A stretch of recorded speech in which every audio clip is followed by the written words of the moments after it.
This is very interesting. I'll definitely go see the archive is down there in Islamabad. یہ cabinet division میں ہے اور انہوں نے موجودہ جو کیبنٹ سیکرٹری انہوں نے بڑی محنت کر کے ان کے کافی سارے آرکائیوز نکالے ہیں جو پہلے ages I went over there G. That's very good. We should go as a student of history. لیکن ایک میں گزارش کروں جی قائد اعظم رحمۃ اللہ علیہ ان کے ساتھ جو ان کی ٹیم تھی 1947 میں 1946 کے بعد کیبنٹ مشن پلان کے بعد جب اس کے فیلئر کے بعد انہوں نے باقاعدہ پارلیمنٹری فارم آف گورنمنٹ کا پلان کیا تھا. اور پاکستان میں نے عرض کیا نا جو ریاستیں قومی ریاستیں ہوتی ہیں وہاں ان کے اپنے ایک ڈائنامکس ہوتا ہے, پوری تاریخ ہے ان کی ایک, اور اس سے ہٹ کے ریاستیں نہیں بنا کرتی. دنیا میں جو قومی ریاستیں ہوتی ہیں نیشنل اسٹیٹس ہوتی ہیں ان کی اپنی ایک تاریخ ہے. اور جس طرح کا ملک پاکستان بنا تھا ہندوستان کو ایک قومی ریاست کے طور پر نہیں چلایا جا سکتا. ہندوستان کا وہ ایریا جو آج ہندوستان ہے یا بھارت ہے وہ ایک لمبے عرصے تک ایک گورنمنٹ کے طور پر رول ہوا. برٹش کے دور میں بھی ہوا اور جو برطانیہ کے راج کے دور اس سے پہلے مغل کے دور میں بھی ہوا. انفارچونیٹلی یہ دس پارٹ آف پاکستان یا جو this part of sub continent یہ ایک کنٹری کے طور پہ کبھی بھی ایگزسٹ نہیں کیا. یہ راجواڑے تھے اور اس کے ہاں کوئی ٹریڈیشن نہیں تھی ایک ملک کی. قائد اعظم نے ان کے ساتھیوں نے پارلیمنٹری فارم آف گورنمنٹ اس لیے سوچا, ایک وفاقی نظام حکومت اس لیے سوچا, سینٹرسٹ نظام حکومت اگر آپ لے کے بیٹھیں گے جس میں وفاق کے باقی یونٹس کو آپ ساتھ لے کے نہیں چلیں گے اور تضاد کتنا بڑا ہوگا. آج بھی بلوچستان کے لوگ ہم سے سیٹسفائی نہیں ہیں, بنگال کے لوگ ہم سے الگ ہو گئے. بنگالی بیسیکلی پاکستان بنانے والے تھے, بالکل اوریجنلی پاکستان بنانے والے وہ تھے. میں اس پہ ایک چھوٹی سی گزارش کر لوں. جو بات آپ نے پہلا سوال اٹھایا تھا نا جی کہ کیوں میجورٹی مسلمان وہاں رہ گئے. دیکھیے رحمت صاحب مسلمان کوئی کموڈیٹی تو نہیں تھے نا. مسلمان پاکستان اس بر صغیر کے حکمران رہے تھے. اور جو ڈاکٹر صاحب نے بات کی ہے بڑی خوبصورت بات ہے, یہ بھی ایک تناظر ہے تاریخ کا کہ مسلمانوں کی آزادی کی جو موومنٹ تھی اس میں مسلم ریوائولزم کی جب بات کرتے ہیں وہ بیسیکلی پرانا جو کیونکہ حاکمیت کا تصور تھا اور وہ قومیں جو کسی خطے میں حاکم رہی ہوتی ہے وہ دنیا تاریخ میں اگر محکوم ہوتی ہے تو ان کے ہاں ایک کسک ہوتی ہے, وہ اپنے اجداد کی باتوں کو یاد کر کے اور اس میں ریوائیو کرنا چاہتی ہے اس کو. مسلمانوں کے ہاں بھی یہ تھا کہ بر صغیر کو بہت طویل عرصے تک مسلمانوں نے رول کیا تھا اور اب ان کے ہاں ایک احساس ضرور تھا کہ ہمیں واپس آنا چاہیے, ہمارا یہ حق ہے, یہ حق مانا جا رہا تھا. یہ الگ بات ہے کہ مسلمانوں کے دور میں بھی یہاں پہ مسلمانوں کو بھی حق نہیں ملا تھا, وہ بھی امراء تھے. وہ مغلوں کے دور میں بھی یہ حق مرہٹوں کو بھی ملا تھا, باقیوں کو ملا تھا. غریب نہ ہندو کو ملا تھا, نہ سکھ کو ملا تھا, نہ مسلمان کو ملا تھا. یہ جو طبقاتی نظام تھا وہ اس وقت بھی موجود تھا. اس وقت بھی اکبر اعظم, جس کو آج اکبر اعظم ہم کہتے ہیں, اس نے اپنا دین الہی بنا لیا تھا. اور ہم آج تک ہمارے علماء کرام بھی بیٹھ کے کہتے ہیں کہ اکبر بہت بڑا مسلمان بادشاہ تھا. پہلی تو بادشاہ مسلمان اور بادشاہ دو الگ الگ کنٹرڈکشنز ہیں. اور پھر اکبر اعظم جو دین الہی بنانے والا ہے اس کو بھی ہم کہتے ہیں کہ بڑا کمال کا مسلمان تھا. اور اس نے ایک ہندو عورت سے شادی کی جو ہمارے دین کے فنڈامنٹل کے خلاف ہے, ہم کہتے ہیں بڑا اچھا مسلمان بادشاہ تھا. یہ سارے تضادات کے مجموعے ہیں اور ہماری تاریخ جو پڑھائی جاتی ہے ہمیں unfortunately this history of Pakistan this is also distorted. Majority part اس کا ہم ڈسٹارٹیڈ پڑھتے ہیں. لیکن مجھے بڑی معذرت کتنی سچی باتیں کر رہے ہیں, مجھے بڑی افسوس کے ساتھ ہم اپنے سارے آبا کی بات کر رہے ہیں. میں آنیسٹ ٹو گاڈ ہوں, میں پاکستان کا لائل ہوں. مجھے سے بڑا لیڈر کوئی نہیں نظر آتا مجھے. ٹھیک ہے اس کے بعد ذوالفقار علی بھٹو سے بڑا لیڈر میں کسی کو مانتا ہی نہیں ہوں. لیکن کیا گاندھی بر صغیر کا بہت بڑا لیڈر نہیں تھا؟ گاندھی نے پوری موومنٹ شروع نہیں کی تھی. گاندھی کے فالوور کیا پاکستان قائد اعظم کے فالوور سے زیادہ فریٹک نہیں تھے, ان کو زیادہ فالو نہیں کرتے تھے. اور بہت خیر اس میں ایک لمبی تاریخ ہے اور ڈر بھی لگتا ہے کہ فتوے لگنے شروع ہو جاتے ہیں. آپ پہ نہیں لگتے اور ہم پہ زیادہ لگ جاتے ہیں. بالکل سب پہ لگتے. تو یہ جو پاکستان مسلمان تھے نا جی, مسلمان سکیٹرڈ تھے پورے بر صغیر کے اندر, مسلمان پھیلے ہوئے تھے. اور پاکستان جب بنانے کا فیصلہ ہوا تو جو مسلم میجورٹی ایریاز تھے ان پہ کنفائنڈ بنانا تھا. آپ یہ تو نہیں کر سکتے تھے نا کہ کچھ لوگ لکھنؤ میں بیٹھے, لکھنؤ بھی آپ مسلمانوں کا بہت بڑا گڑھ تھا, لیکن وہ اگر آئسولیٹڈ تھا, جوناگڑھ کیوں نہ ہمارے ساتھ رہ سکا کیونکہ وہ ٹیریٹوریلی ہمارے ساتھ انٹیکٹ نہیں تھا. حیدرآباد کیوں نہ ہمارے ساتھ رہ سکا, ٹیریٹوریلی ہمارے ساتھ انٹیکٹ نہیں تھا. بنگال کیونکہ ایک بہت بڑی پاپولیشن تھی اور 5 صوبوں کی بات تو پہلے آغاز سے ہو گئی نا, اور یہ ریزولوشن پاکستان میں بھی ہے. تو اس کی ضرورت یہی تھی کہ مسلم میجورٹی ایریاز پہ مشتمل ملک بنا دیے جائیں گے. آبادی ساری مائگریٹ نہیں کرے گی, لیکن ان لوگوں نے ایک تھیم کے تحت کہ اگر ایک مسلمانوں کا اپنا ملک بن جاتا ہے تو وہاں بیٹھے ہوئے مسلمان اور مسلمان طاقت جو ہے وہاں ہندوستان کے اندر بھی ہمیں پروٹیکشن دے گی. اور پھر جب موومنٹ بنتی ہے تو موومنٹ میں لوگ قربانیوں پہ آتے ہیں. یقیناً لوگ سیکریفائز کرتے ہیں. آج ہم بیٹھے شاید اس کمرے میں قربانی کی بات اتنی نہیں کریں گے, لیکن ایک اسٹرگل میں جا رہے ہوں تو ہو سکتا ہے آپ میں سے ہم میں سے کوئی ایک بندہ اٹھ کے کہے کہ ٹھیک ہے میں اپنی جان قربان کرنے کو تیار ہوں. یہاں بیٹھے شاید نہ کریں, لیکن جب موومنٹ بنتی ہے تو لوگوں کی فضا بنتی ہے, سائیکالوجی بنتی ہے, اور اس سائیکالوجی میں مسلمانوں نے, برصغیر کے مسلمانوں نے فیصلہ کیا کہ میجورٹی ایریا جہاں پہ مسلمانوں کی کنسنٹریشن ہے وہاں پہ پاکستان بن جانا چاہیے اور ہمیں یہ قربانی دینی ہے. اس کی بیسک ریزن یہ تھی. اور دوسری جو ڈسٹینس کی بات ہے کہ پہلے سے ٹھیک ہے نا, بنگال کے مسلمان بنگالی ہم سے زیادہ پڑھے لکھے تھے, ہم سے زیادہ پولیٹیکلی ایجوکیٹڈ تھے, اور اس وقت مسلمانوں کا یعنی برصغیر پہ اس وقت برطانوی راج تھا, لیکن مسلم رولرز وہاں پہ موجود تھے جو ان کے لوکل نظام کے تحت آ گئے تھے, اور وہاں پہ ایک اویئرنیس کیمپین بھی چلی تھی پوری. انہوں نے پاکستان بنانے میں بہت بڑا رول ادا کیا تھا. یہ دونوں خطے ٹھیک ہے, لاجیکلی یہ بات ہمیں بھی سمجھ آتی ہے, بلکہ مجھے یاد ہے میں نے ایک کتاب پڑھی جو علامہ عنایت اللہ المشرقی انہوں نے کتاب لکھی تھی, اور اس میں انہوں نے لکھا تھا کہ یہ بڑی اناملی ہے کہ 1000 میل کے فاصلے پہ دو ملک اپنے دو حصے بنا دیے, درمیان میں دشمن کا ملک ہے, اور اس کو اگر اکٹھا رکھنا ہے.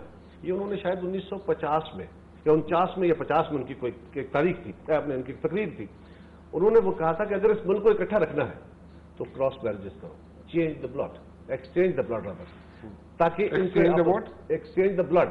اچھا, ایکسچینج دا بلڈ یہ نہیں, مشرقی پاکستان اور مغربی پاکستان کے لوگوں کے درمیان بہت بڑی تعداد میں شادیاں ہونی چاہیے. ٹھیک, یہ ان کا ایک کانسیپٹ تھا اپنا, ورنہ انہوں نے کہا تھا اگر یہ نہ کیا گیا, بڑی تاریخی بات انہوں نے, تو 1971 انہوں نے باقاعدہ ڈیٹ دی تھی اس میں, وہ میں کسی وقت دیکھوں گا, میرے پاس ان کا وہ پرانا کتاب جو ان کی تقریر ہے, انہوں نے لکھا تھا کہ 1971 میں یہ ملک اکٹھا نہیں رہے گا. گورنر صاحب آپ نے سرو بھی کیا بنگلہ دیش میں, اور ہمارے پاکستان کے اندر کئی ایسے حکمران بھی رہے جو ڈائریکٹلی یا انڈائریکٹلی بنگلہ دیش سے تعلق تھا ان کا. ایک تو وہ میں پوچھنا چاہوں گا, اور جو آپ نے سرو کیا بنگلہ دیش میں, میں شروع میں لنگس کی بات کی تھی, ایک بڑی اچھی ایکسرسائز آپ نے مجھے کرائی تھی شو سے پہلے, اگر آپ شیئر کرنا چاہیں, یا whatever your experiences were there, we would like to hear that. আমি বাংলা বলি, আপনি বাংলা বলেন? কারা সাহেব আপনি বাংলা বলেন? কোনটা মানুষ পাকিস্তানকে আছে বাংলা বলেন? Now, can you translate this for us?